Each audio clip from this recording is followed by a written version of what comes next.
ፊልሙን ከመጀመራችሁ በፊት ጀማሪ ስለሆንኩኝ ሰብስክራይብ በማድረግ እንድታበረታቱኝና አዳዲስ ፊልሞችና እንዲሁም ዶክመንተሪዎች እንድለቅላችሁ እንድታበረታቱኝ ስል እጠይቃለሁ። ፊልሙ ሲጀምር ሁለት የተለያዩ ሰዎች ቀናቸውን ሲጀምር ያሳያል። ሌሊያና ስኬታማና የድርጅት ኃላፊ ቅንጡ በሆነው በሚያምሩ አፓርትመንቷ ውስጥ ከእንቅልፏ ትነሳለች። እንቅስቃሴም ታደርጋለች፣ ውድ ልብሶችንም ትለብሳለች፣ እንዲሁም የተመረጡ አትክልት ምግቦችንም ትበላለች። ቅንጡ በሆነው መኪናዋም ሁሉም እየወደዷትና እየደመቋት ወደ ስራ ቦታዋም ትደርሳለች። በሌላ በኩል ሮቤርቶ ይታያል።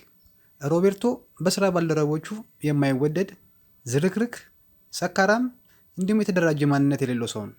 ልብሱን እንኳን ለመተኮስ ጊዜ አያገኝም። ጤነኛ አመጋገብ የማይከተልና ሻወርም ከስንት አንድ ጊዜ የሚወስድ ነው።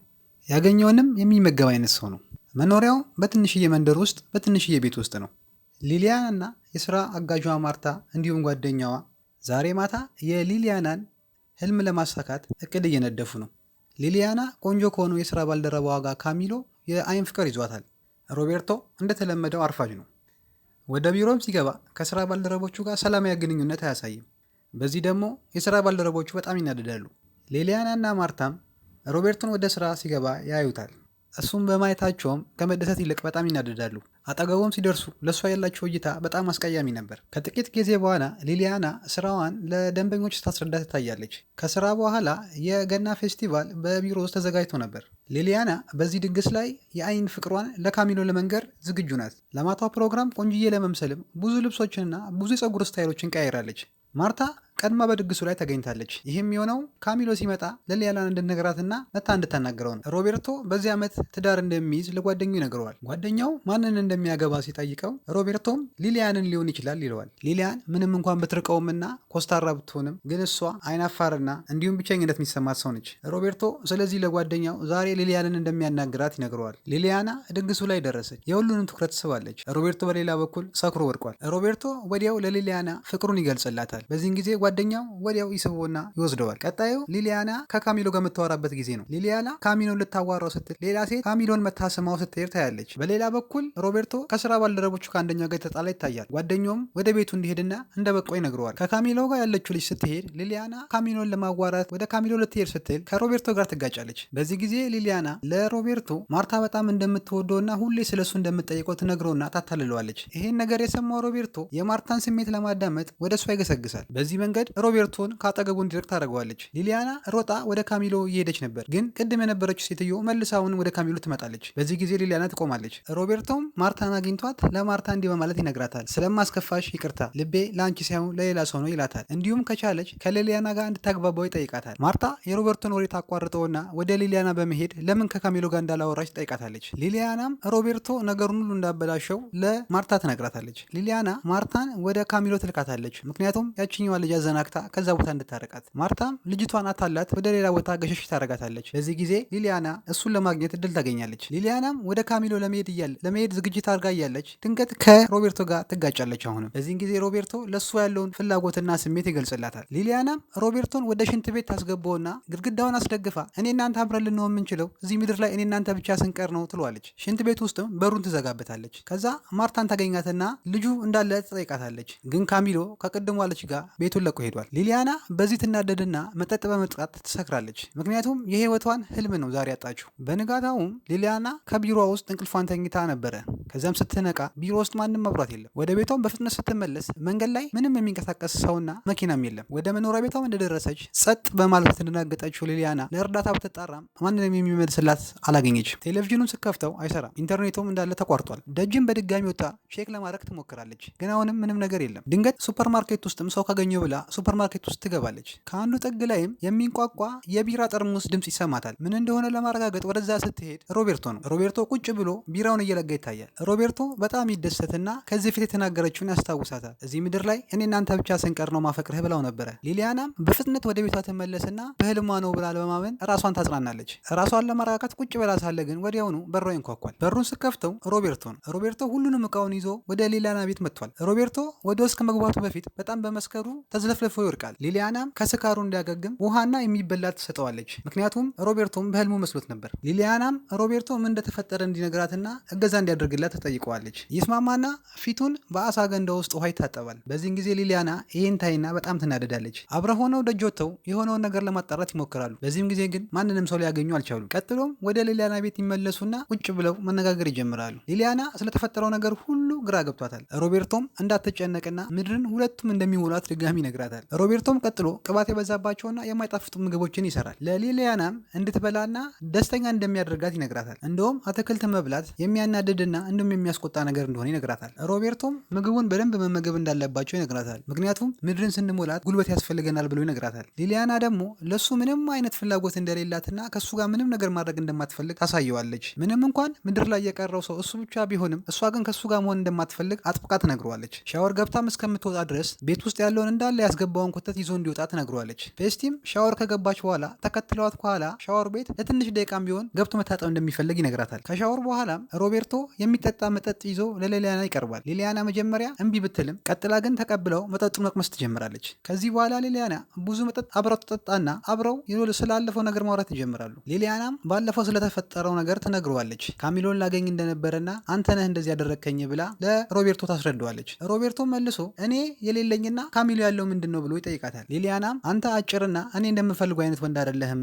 ትለዋለች። ሮቤርቶም በቁመት መርዘምና ማጠር ቆንጆ መሆንና አለመሆን ምንም ትርጉም እንደሌለውና በመጨረሻም ሁሉም ሰው ራቆቱን እንደሚገናኝ ይነግራታል። ሊሊያናም በዚህ ሀሳብ ብትስማማም ግን ምንም ብትሰክር እንኳን አብሮ እንደማታድር ታውቃለች። ይሁንና ግን መጠጡም ጊዜውም እየረዘመ ሲሄድ በሁለቱ መካከል ያለው ግንኙነት እየተቀየረ ይመጣል። ከሆነ ጊዜ በኋላ ግን ምንም ሳያስቡት ሁለቱም ተቃቅፎ አልጋ ላይ ናቸው። የአልጋ ጨዋታውም የሁለቱን ጸብ አጥፍቶታል። ሊሊያናም በአልጋ ላይ ጨዋታው ሮቤርቶ መጀመሪያ እንደተመለከተችው አልነበረም። በጣም ደስተኛ አድርጓት ነበረ። በንጋታው ጠዋት ግን ሊሊያና ያደረገችው ነገር ጸጽቷት ትታያለች። ወደ እሱ እንኳን ፊቷን አዙራ ማየት የከበዳት ሊሊያና ቤቱን ለቆ እንዲወጣላት ትነግረዋለች። እንደ ቀደመው ባይሆንም ግን ምንም ሳታብራራለትና ያለምንም ርኅራሄ ቤቱን ለቆ እንዲወጣ ትነግረዋለች። ሮቤርቶም ቤቱን ለቆ ይወጣል። እሷም ከሄደ በኋላ ቁጭ ብላ ታስባለች። ከጥቂት ጊዜያት በኋላ እሱም በማባረሯ በጣም ትጸጸታለች፣ እንዲሁም ታዝናለች። ምክንያቱም ያለምን ምክንያት ነው ያባረረችው። ስለዚህ ድጋሚ እንዲገባለት ልቧ ይፈልጋል። ሮቤርቶም መልሶ በር ያንኳኳል። በዚህ ጊዜ ከፍታ ታስገባዋለች። ከሳምንት በኋላ ሊሊያና ቅባት የበዛባቸውን ምግቦች ትሰራና ለሁለት ሲመገቡ ይታያሉ። አሁን አብረው በፍቅርና በደስታ መኖር ጀምረዋል። ወደ ሱፐርማርኬትን በመሄድ እዛ ደስታቸውን ያገኛሉ። እንደፈለጉም ይዝናናሉ። አሁን ላይ ፍቅር ይሰራሉ፣ ይዝናናሉ፣ ይደሰታሉ። ሊሊያናና ሮቤርቶ በጣም የተዋደዱም ይመስላሉ። አንድ ቀን የሊሊያና ቤት ይንኳኳል። በሩ ሲከፈት ማርታ ነች። ማርታም ብቻዋን ተኝታ ራሷን እንዳገኘችና አድራሿም ጠፍቶባት እንደነበረ ለሊሊያና ትነግራታለች። አሁን ግን እነሱን በማግኘታቸው ደስተኛ መሆኗን ትነግራታለች። ማርታም የወንድ ድምፅ ከላይ እንደተሰማት ለሊሊያና ትነግራታለች። ሮቤርቶም መጥቶ ይቆማል። ማርታም ሮቤርቶን ስታየው በጣም ትደነግጣለች። ወዲያውኑም እዚህ ምን ሊያደርግ እንደመጣ ሊሊያናን ትጠይቃታለች። ሊሊያናም ሮቤርቶና እሷ ፍቅር እንደያዛቸውና አብሮ መኖር እንደጀመሩ ትነግራታለች። ማርታም ይህን ማመን እየከበዳት ለምን እንደዚህ እንዳደረገች ትጠይቃታለች። ሊሊያናም እየሳቀች በቃ እሷ ደስተኛ እንደሆነች ትነግራታለች። ምክንያቱም ከሮቤርቶ ጋር መሆኗ ለሊሊያና ሰላም ሰጥቷታል። እንዲሁም አደገኛ ፍቅር ውስጥም ገብታለች። በቀጣዩ ቀን ማርታ ለሮቤርቶ የተወሰነ ፍቅር ታሳያለች። ከእሱ ጋር ለመጠጋጋት ትሞክራለች። ምግብም እያበሰለችለት ከእሱ ጋር ብዙ ጊዜ ማሳለፍ ትጀምራለች። ማታ ማታ ሊሊያና ስተኛ ጠብቀው ሮቤርቶና ማርታ ፍቅራቸውን ይገላለጻሉ። ሊሊያና የሆነ ነገር እንደተፈጠረ ገብቷታል፣ ግን ምንም እስካሁን አልተናገረች። ሊሊያና ለሮቤርቶና ለማርታ አንድ ወጥመድ አዘጋጅታላቸዋለች። በንጋታው ሩጫ ለመሮጥ ወደ ደጅ ትወጣለች። በዚህን ጊዜ ማርታና ሮቤርቶ ፍቅር እየሰሩ ተመልሳ ሊሊያና በመምጣት ትይዛቸዋለች። አልጋዋ ላይ ይሄን ነገር በማድረጋቸው በጣም ትናደድና ሁለቱም ላይ ትጮዋለች። እንዲሁም እሷን በመክዳቱ ሮቤርቶን በጣም ጠላችሁ። ስለዚህ ያለት አማራጭ ሁለቱም ቤቷን ለቀው እንዲሄዱላት ነው። ሮቤርቶ ግን ለቆ ለመሄድ ፍላጎት አላሳየም። ምክንያቱም ደግሞ ሁለቱንም ይወዳቸዋል፣ ማርታንም ሊሊያናንም። በዚህ ጊዜ ሊሊያና ትናደድና ሩጫዋን ለመቀጠል ወደ ደጅ ትወጣለች። በቢሮዋም ስታልፍ ቢሮዋ ጋር ገብታ ቼክ ለማድረግ ወደ ቢሮዋ ጎራ ስትል አንድ ነገር ትመለከታለች። እሱም ድሮ የምትወደው ፍቅረኛዋ ካሚሎ ነበር። ካሚሎ በህይወት አለ። ካሚሎ ባለፈው ጊዜ ልጅቷ ከእሱ ጋር ስታደርግ የነበረውን ነገር ሊሊያና ስለተመለከተች የተናደደ መስሎት እያስረዳት ይታያል። እሱ ከእሷ ጋር ምንም አይነት ግንኙነት እንደሌለው ይነግራታል። ሊሊያና ችግር እንደሌለው ትነግረውና ከንፈሩን ትስመዋለች። ወደ ቤቷም ይዛው ትሄድና ለማርታና ለሮቤርቶ ቤቱን ለቀውላት እንዲሄዱ፣ ምክንያቱም እሷ ነፃነት እንደምትፈልግ ትነግራቸዋለች። ሊሊያና ለሮቤርቶና ለማርታ ከዚህ በፊት የተፈጠረውን ነገር ለካሚሎ ምንም ነገር እንዳይነግሩት ታስጠነቅቃቸዋለች። በዛው ምሽትም ካሚሎና ሊሊያና ፍቅር ይሰራሉ፣ ግን ለረዥም ደቂቃ አልነበረም። በዚህ ጊዜም ወይም ሊሊያና ምንም ደስተኛ አልነበረች። በሌላ በኩል ደግሞ ማርታና ሮቤርቶ በሌላኛው ክፍል በደንብ እየተጫጫ ይሰማሉ። ጠዋት ላይም ካሚሎ ሮቤርቶንና ማርታን ከቤት አባረራቸውና ምክንያቱም ምንም ደስተኛ እንዳላረገው ይነግራታል። በቀጣዩ ቀን ካሚሎና ሊሊያና አብረው ጊዜ ማሳለፍ ይጀምራሉ። ሊሊያና ግን እንደጠበቀችው አልሆነላትም። ሊሊያና ደብሯታል። የአልጋ ላይ ጨዋታውም ምንም አልተመቻትም። በማርታና በሮቤርቶ ፍቅርም መቅናት ጀመረች። አንድ ምሽት ላይ ሮቤርቶና ካሚሎ ሰክረው ይመጣሉ። ሊሊያናም በሮቤርቶ ትናደዳለች፣ ምክንያቱም ካሚሎን ስላሰከረው። ሊሊያና ከሮቤርቶ ጋር መኖር በጣም ያስጠላታል። ስለዚህ በጠዋት ሮቤርቶና ማርታ ቤቱን ለቀው እንዲሄዱ ትነግራቸዋለች።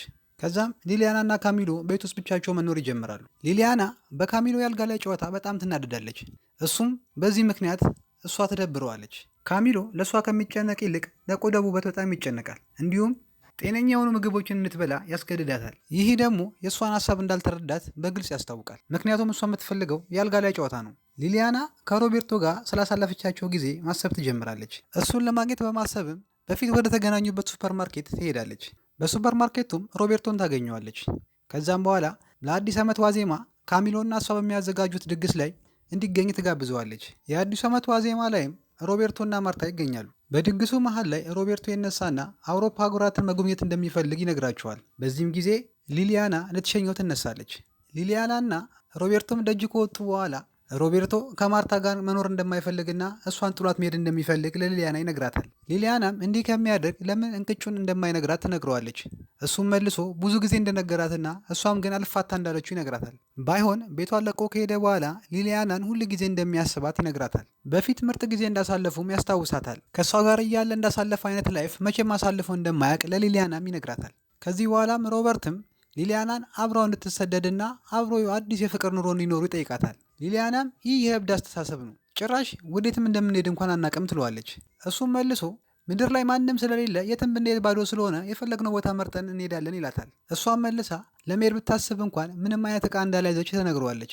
ሮቤርቶ መልሶ የትም ብንሄድ የፈለግነው ማግኘት ስለምችል ስለ እሷ አትጨነቂ ይላታል። ሊሊያና መልሳም ካሚሎና ማርታን ጥለናቸው ብንሄድ እንዴት ይሆናሉ ብላ ትጠይቀዋለች። ሮቤርቶም ሴትና ወንድ ስለሆኑ ምንም አያመጡም፣ አብሮ ይሆናሉ ይላታል።